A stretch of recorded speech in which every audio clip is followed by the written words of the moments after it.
안녕하십니까. 일산 아파트 거래 1등 한성부동산입니다. 오늘은 부동산 얘기가 아니라 내일 한글날 맞이해서 한글의 우수성에 대해서 한번 얘기를 해보겠습니다. 제가 그 국어 선생님이었기 때문에 전에 그래서 한번 국어의 우수성, 한글의 우수성에 대해서 한번 살펴보겠습니다. 해례본부터 볼까요? 이거는 국어 전공하지 않은 사람은 잘 읽지 못하던데 그 외래어처럼 생겨서 나란 말씀이 중객에 달아 문자어로 서로 삼았지 아니할세 이런 전차로 어린 백성이 이르고자 홀빼이셔도 마침내 제 뜻을 실어 펴지 못할 놈이 아니라 내 일할 위하여 어여삐 너겨새로 28자를 맹가노니 사람마다 헤어수빈이고 날로 쓰며 편하게 하고자 할 따름이니라. 해석을 해보겠습니다. 세종대왕께서 어떤 생각으로 이 훈민정음 백성을 가르치는 바른 소리를 만들었는지, 나라 말이 그때 당시에는 한자 문화권이었으니까 한자를 사용하지 않았으니까 그래서 양반들만 의사소통이 됐단 말입니다. 그래서 일반 서민들한테 그들이 주고받을 수 있는 글자를 만들어주기 위해서 이제 훈민정음을 만들었던 것이죠. 그래서 그 뜻을 한번 해석해보면 나라 말이 중국과 달라서 문자와 서로 맞지 않으니까 이런 이유로 어린, 그때 당시에는 나이가 어린 이런 뜻이 아니라 어리석은 이런 뜻이었습니다.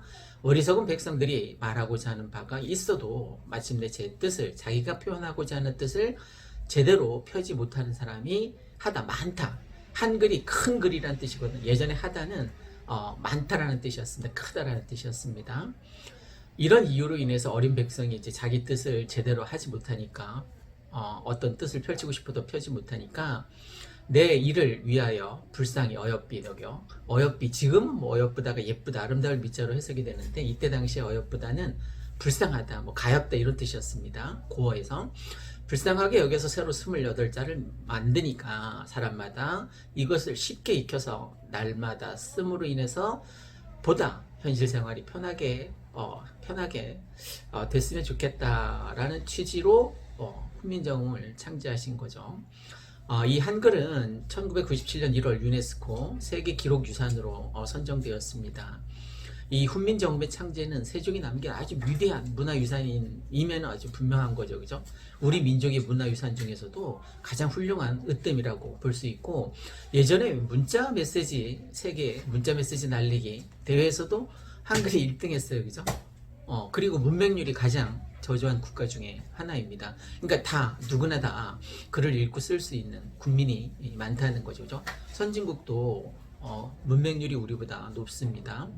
그러니까 대단한 글인 건 분명하다라고 볼 수 있어요.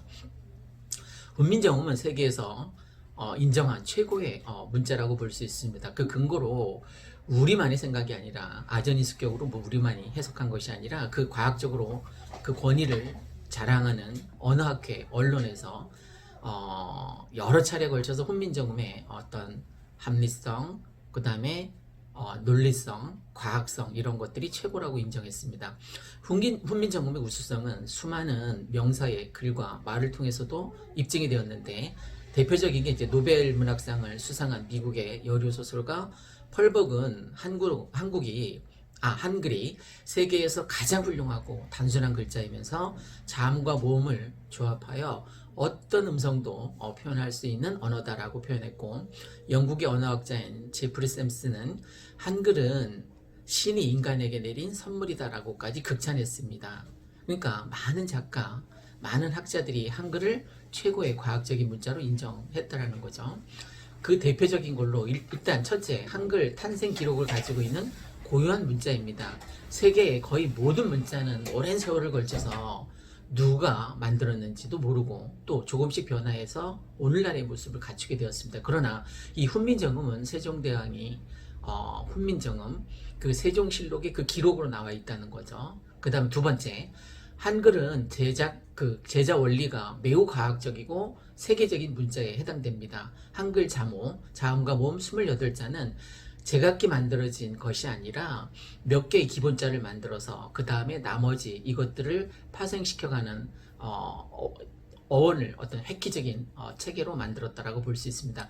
자음 17자는 발음기관의 모양을 본떠서 기억하면 그 혀끝이 목구멍을 막는, 니은하면 입천장에 닿는 뭐 이런, 미음하면 입을 본다고, 시옷하면 치아를 본다고, 이응하면 목구멍을 본따서 이렇게 발음 기관을 본따서 글자를 만들었다는 거예요. 아주 치밀한 관찰을 통해서 분석을 바탕으로 일본 놈들이 일제치하에 그 문창호지가 발려져 있는 문틀을 보고 뭐 만들었다라고 폄하했는데 그게 아닌 거죠, 그죠? 발음 기관을 본떠서 만든 거죠.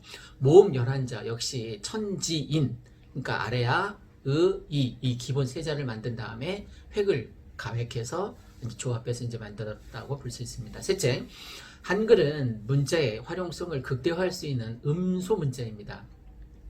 한글을 창제할 당시만 해도 한자 문화권이었습니다, 그죠? 그래서 양반들은 한자를 다 익혔으니까 서로 의사소통이 됐는데 일반 서민들은 그러지 못했다는 거예요, 그죠? 음소 문자를 만든 것은 매우 독창적이고 창제 방식이 아주 뛰어나다라고 볼 수 있습니다.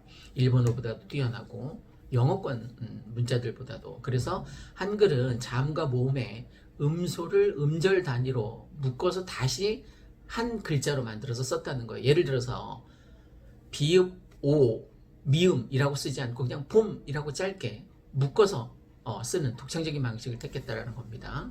그 다음 넷째, 한글의 모음은 언제나 일정한 소리를 가지고 있습니다. 영어의 모음 같은 경우에, 아 같은 경우에 예를 들어서 그 위치에 따라서 다 달리 발음이 되잖아요, 그죠? 아라고 발음될 때도 있고, 이하고 오가 겹쳐서 어라고 발음될 때도 있고, 또 A라고 발음이 될 때도 있죠, 그죠? A가 이 아이로 발음될 때도 있고, 또 예라고 발음될 때도 있죠. 이처럼 다 다르게 소리를 하는데 한글은 모두 한결같이 아라고만 발음이 된다는 거죠. 그래서 훨씬 더 쉽게 익히고 배울 수 있다라는 거예요. 또 영어권에서 사용하는 그 묵은 글자가 없는 거죠, 우리 한글에서는. 또 이 자음을 발음기관, 아설순치후해서 입술, 이, 혀, 목구멍, 어금니, 이게 혀뿌리가 닿는 모양을 본떠서 이제 기본자를 5글자를 만들고 나서 그 기본자 위에 획수를 더하는 소위 가획 원리에 의해서 만들었습니다. 모음 역시 굉장히 철학적이고 형이상학적인 원리를 담고 있는데, 예를 들면 세 글자가 아래아자고 이게 천지인, 하늘, 땅, 사람을 상징한다는 거예요. 그만큼 철학적이고 형이상학적인 원리가 담겨져 있다고 볼 수 있습니다. 자, 오늘은 일산 아파트 거래 1등 한성부동산에서 한글날 맞이해서 한글의 우수성에 대해서 한번 말씀드렸습니다. 고맙고 감사합니다.